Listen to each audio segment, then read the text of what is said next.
Welcome into the Paul Farrington Show. Paul, joined by Robert Ziggy Ziegler, who is back at the University of Virginia after his holiday stay back home in California. And Ziggy, we got you a new microphone. Let's show everyone how you sound. Yeah, we'll see. I haven't had a chance to mess around with this. Actually, it arrived outside my door about 5 minutes before we started recording. So we're going to see how this goes. But there's good timing there. Thank you, please, Amazon. everyone. We appreciate all the views lately. Please like, comment, subscribe to our channel.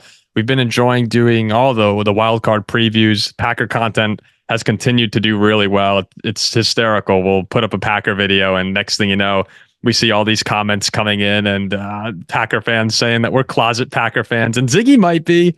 I'm trying to hold on to you. Absolutely not.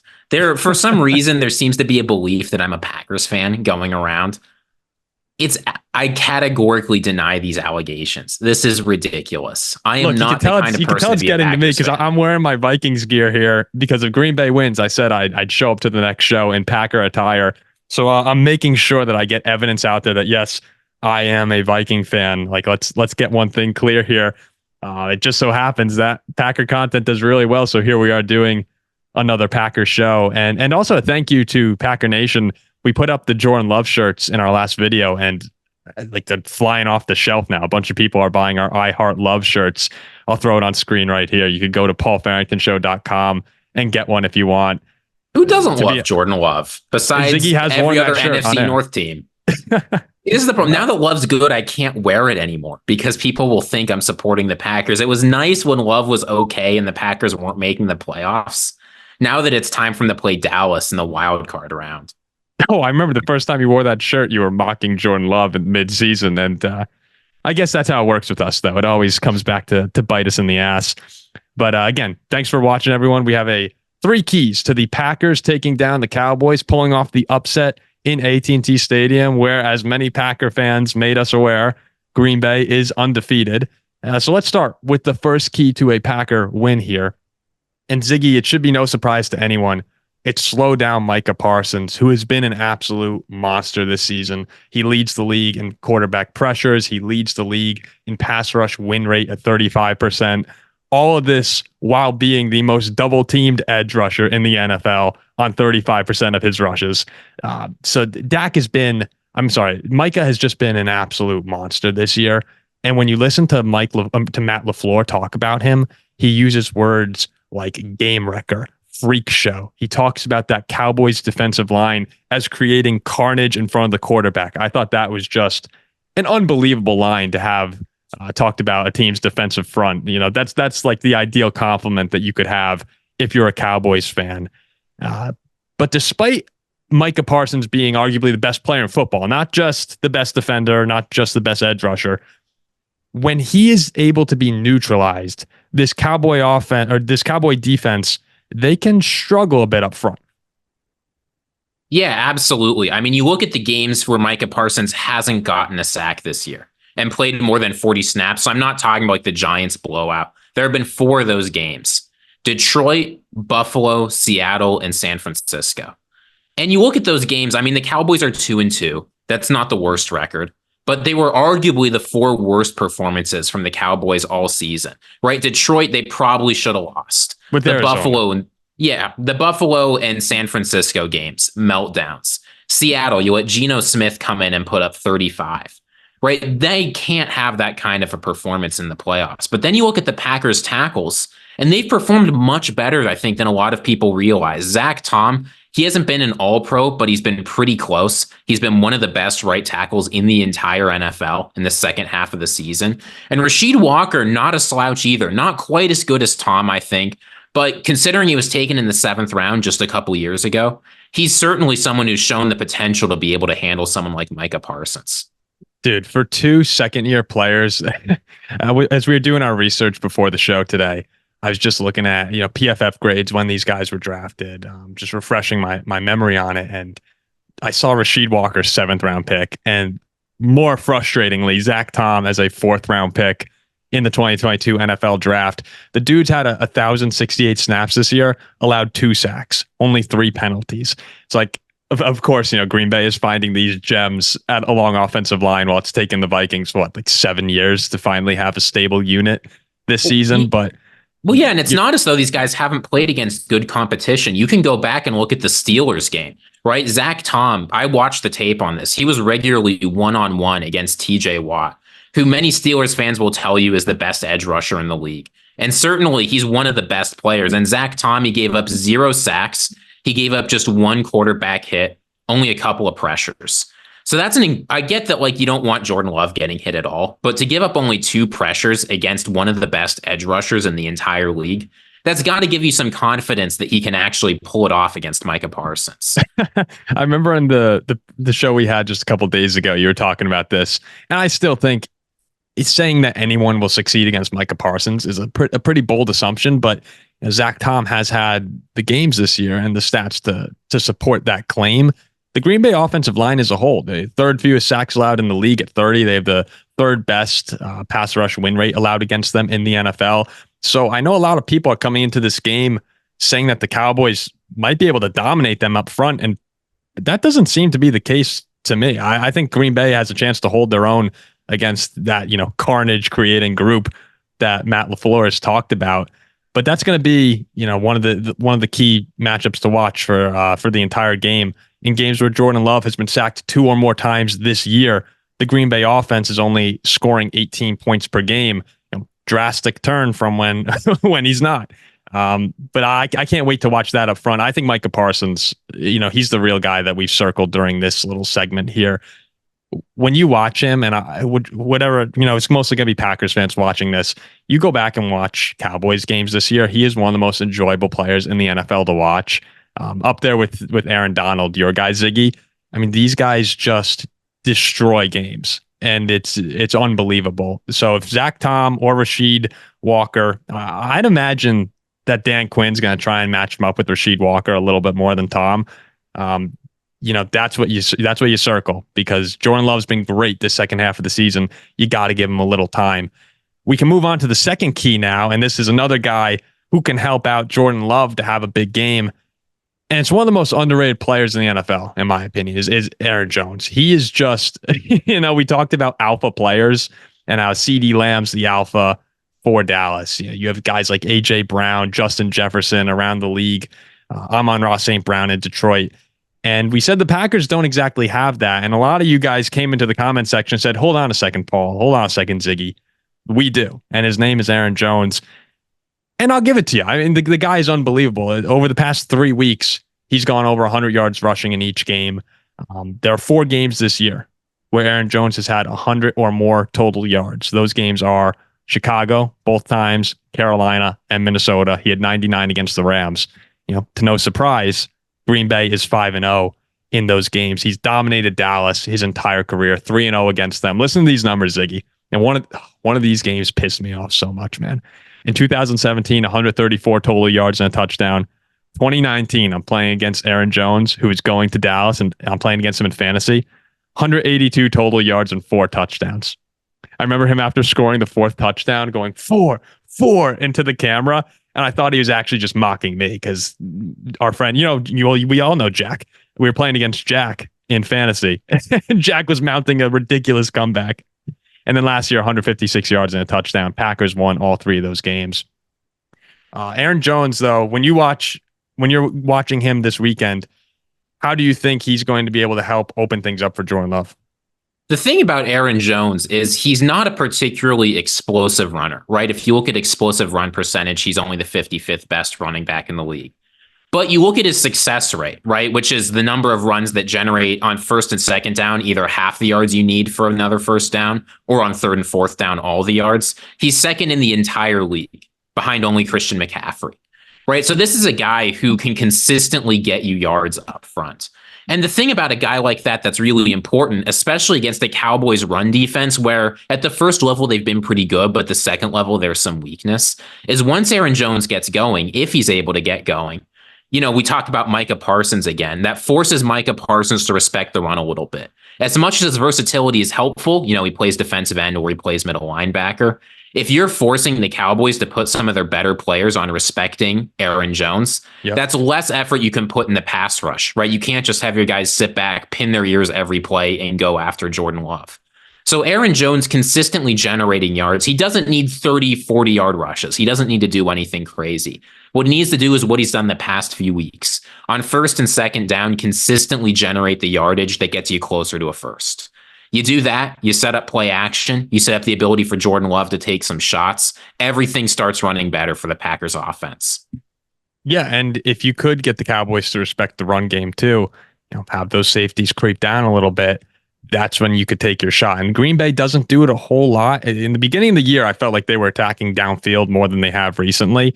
Part of that could be because of Jordan Love's improved accuracy out of nowhere. All of a sudden, he's one of the more accurate quarterbacks in the National Football League. But there's enough weapons across this receiving group here where you can start to exploit some matchups. Dallas is a very, very good defense, a good secondary. Green Bay has 4 or 5 weapons now at receiver who can make you pay, and I'm including tight end here. So if you could get Aaron Jones to give you some one-on-one matchups, that's part of the beauty of this Green Bay offense right now, is even though they don't have a number one receiver necessarily, or a true number one, they kind of take turns.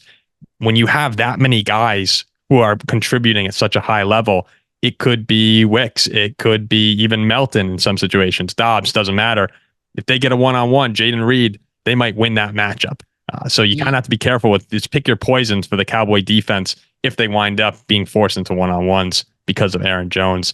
One last thing I wanted to talk about the Packer running game is A.J. Dillon's a little banged up right now. His status is up in the air for Sunday afternoon. And I've always liked A.J. Dillon. One of my good friends is a Boston College guy. So we used to watch Dillon all the time. Who's watching Boston College football? But we would pay attention to him. And there are Packer fans, though, who wouldn't be too upset if Dillon missed the game because it keeps Aaron Jones on the field even more, which is kind of crazy to think you might not want, your number 2 running back, but that is the case for some Packer fans. Okay, let's go on to that. I'll just say one more thing here. Here's why I think the running game is so important in opening this up. Because as you said, the Cowboys defense is incredible, but they've been terrible after the catch and they've been terrible with the second level run defense. Tackling in the secondary is the huge issue on this team. You talk about yards after the catch per reception, 28th in the NFL. That's not bad. That's not below average. That's worse, right? That is absolute garbage. So if you're able to, as I said, if you get Aaron Jones into the second level, or A.J. Dillon for that matter, if he's healthy, if he's able to play, we could start seeing some explosive runs. But we could also see players generating yards after the catch. So it's all about getting just enough time for the Packers to be able to get those receivers open further down the field. Yeah, completely agree with everything you said there. We'll go into our third key here. And the Cowboy offense this season, this is the best that we've ever seen Dak Prescott. He led the league in passing touchdowns, that passing attack, 3rd most yards per game in the NFL. So how the hell do you stop it? How the hell do you slow down CeeDee Lamb, who is having a career year right now? He was just named a first-team All-Pro. Dak was the second-team All-Pro on the year. These numbers are crazy. I had CeeDee Lamb in fantasy this year. 135 receptions, 1,750 yards, and 12 touchdowns. Over the past 2 weeks, Ziggy, 26 catches, 325 yards, and 3 touchdowns. And that included a monster 200-plus yard game against Detroit. And what's actually the most terrifying thing about CD this year is he started slow. First 5 weeks, he didn't go over 80 yards or something like that. And he has just been setting the earth. He's been scorching the earth lately. So how do you slow that down? We talked about before the show, you said bracket CeeDee Lamb and try and limit him. He's going to get his yards, but let's say you hold him to 80 yards. You said 6 catches for 80 yards. That's a good goal to have for someone as explosive as CeeDee Lamb. But then how can you limit the rest of this dangerous Cowboys attack? And please go ahead. Yeah. You take it away. It's a good thing that the Packers have a little experience bracketing the best receiver in the league, so they can deal with CeeDee Lamb. I don't know why we're celebrating the fact that the Packers seem to always shut down Justin Jefferson, but it's all true. we can. It's all we can do. Look, here's what you need is assuming CeeDee Lamb's able to be bracketed effectively, you're going to get one-on-one matchups for your other receivers. So how are you able to stop that from taking over? Because Brandon Cooks is the kind of player who can take over a game. The answer has to be the pass rush. But I mean, look, if you put Brandon Cooks one-on-one, he can absolutely generate big games. He's done it before.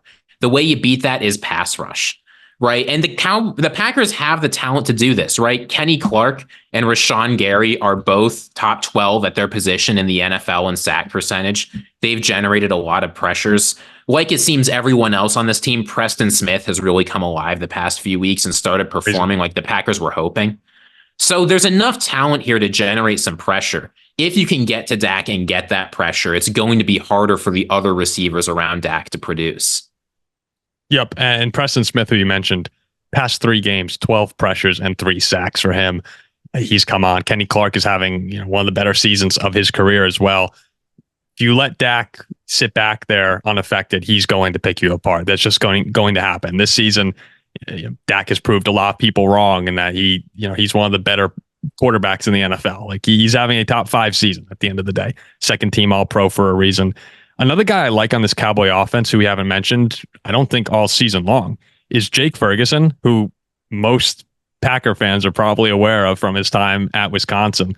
He's had a phenomenal year in Dallas. 71 catches, 761 yards, and 5 touchdowns. He's another guy that works really well going up the seam, somewhere where the Packers have struggled to defend. Another dude to keep your eye on. He could be, in many ways, a game changer in this wild card round. So, yeah, it's going to be a good matchup up front. The Packer D-line versus the Cowboys offensive line. Some big names in Tyron Smith, Zach Martin, who is an all-pro. Tyler Smith, one of the better young guards in the league. Look to see what happens at right tackle, though, because Terrence Steele has allowed the 3rd most pressures this year among all tackles in the NFL. That's where maybe you can win some of your matchups. There aren't many places where on paper it seems the Packers can have an advantage. That's somewhere to circle and pay attention to, that right side of the Cowboys offensive line. Go ahead, get after Dak, make him uncomfortable. This Packer pass rush has come on. They've had 4 sacks and 5 sacks past 2 weeks after being relatively quiet. Packer. Remember, Ziggy, we were talking about the Green Bay pass rush, saying where has it been? And all of a sudden, naturally against the Vikings, it comes on, and then 5 against the Bears. That's just how the Packers act against the NFC North, particularly the two of us. And part of the good news, if you're a Packers fan of Dak Prescott, is this is an early career Dak Prescott. He's much more hesitant to scramble now. And what that's meant is that the pressure to sack percentage for Dak Prescott, surprisingly for a lot of people, I think is one of the worst in the entire NFL. 25% of pressures on Dak Prescott this year have turned into sacks. That's good for QB 22. So if you're able to get guys through and can put Dak Prescott under pressure, he has a tendency to take sacks. That's something that you can exploit. And it's not something you can exploit against many other teams in the playoffs. Importantly, it's not something you can exploit against Jordan Love. He's one of the best in the NFL at avoiding sacks when pressured. Yeah, so we hope you enjoyed these 3 keys here now to go over it. Slow down Micah Parsons by any means necessary. Then Aaron Jones, get him going on the ground, open some things up for Jordan Love. And 3, get after Dak to limit what the other guys can do. A lot of people in this game, we tried to take a different approach to some degree, where everyone's talking about Jordan Love lately, and we've done a lot of Jordan Love coverage. All season long. Well, we were trying to force it almost when talking about these keys. And eventually Ziggy and I just looked at each other and said, Aaron Jones is the guy that we are circling in this one. So let's just be honest with our take here and not try and shove Jordan Love down everyone's throat here. And then also people are talking about CD a lot, but he's going to have his game. He's going to get his yards. It's everywhere else where if you can control that, then the Packers have a shot in this one. I really think they do. We talked about it on the wild card preview show. We'll know early whether or not this is going to be a blowout or not. And I'm expecting Green Bay to come in here and play with them. I'm not sure, Ziggy. Do you think it'll be a shootout like everyone else thinks? It's hard to say. Because I can see this going either way. Dak Prescott and Jordan Love are, of course, both excellent quarterbacks. But the defenses, I think. That. Yeah, I mean, Dak's better than Jordan Love. There's no question about that. Sorry, Packers fans. But they've both played very well the second half of the season. But the defenses for these teams are pretty good. Now, if the Cowboys get off to an early lead, I think Packer fans might not agree. Look, here's the thing. They're if you're playing a Packers better. fan. Yeah, they're playing better, and they've played well the past few weeks. If the defense plays like they did against the Panthers, it's not going to be a shootout. It's going to be a blowout. So you have to hope that they're able to keep this momentum and it's tracking something real. But I'll say this, I pay attention to Vegas lines a bit, not because I gamble much on sports, but because I think it's a pretty reliable way to track how people think games are going.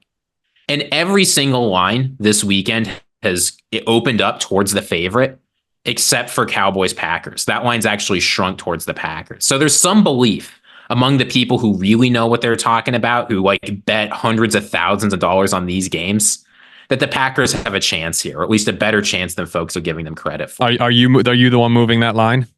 Oh yeah, I mean I took out a second mortgage on the apartment. It's all on the Packers money line. Let me see here if I could pull it up here. It hasn't moved a lot. It's moved down to 7. 87% of the bets are on Dallas on the money line. 69% of the money. So yeah, it's mostly in favor of Dallas, but that line has moved from 7.5 to 7 though. One last thing I just wanted to mention before we get out of here. We didn't mention Jaire Alexander rolled his ankle in practice. Apparently it was a freak injury during a jog through. That's something we have to heavily monitor. That's something that Packer fans have to heavily monitor. I mean, as in the analysts here. Well, that's true. And you say that. I will say for Jaire, sort of like AJ Dillon, when he's played, he's been hurt a lot, and he hasn't looked like highest paid cornerback in the NFL. So it might not be the worst thing in the world if Jaire sits this one out. I don't know, man. I in big time situations, I still feel like you want him out there. When he's on, if he happens to come out and be playing good ball, he is he's one of the best cornerbacks in the league, or he has proven to be. It's not. I don't think he's forgotten how to play cornerback. He's just slumping this year.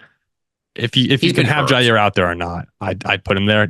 I am a little nervous with Nixon in the slot against CD if that matchup happens more often than Packer fans would like. You know, I saw something. I don't know if this is right, but Nixon's completion percentage against him is 82%. He has 103 passer rating, 103.8 complete passer rating against him. Like that would scare me a little bit. So there are concerns in the secondary, but that's what happens when you go against the best or one of the best passing offenses in football. So we'll have our eyes on this one. This is one of the best games of the weekend from storyline perspective, and Green Bay, one of the hottest teams in the league. Will they be able to continue this stretch of cursed Cowboy playoff appearances? We'll see what happens, but we'll be excited. We'll be doing a reaction post Cowboys Packers. We're not sure how soon we could get it out, but we're going to try and do it as quickly as possible.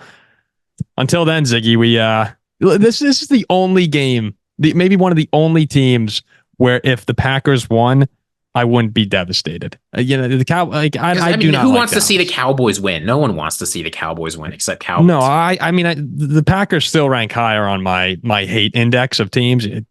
But the delta is much smaller. 1-2. Yes. Dallas is close. So if Green Bay were to win this game, I'm not happy because that all of a sudden means this Packer team can make some serious noise, not just noise, serious noise. But if they find a way, but if they were to win, Dallas is not the worst team to see knocked out. So we appreciate everyone who has been watching all these videos. We hope that you guys continue to watch as we continue throughout the NFL playoffs, and good luck to everyone participating in this game. We'll see you later.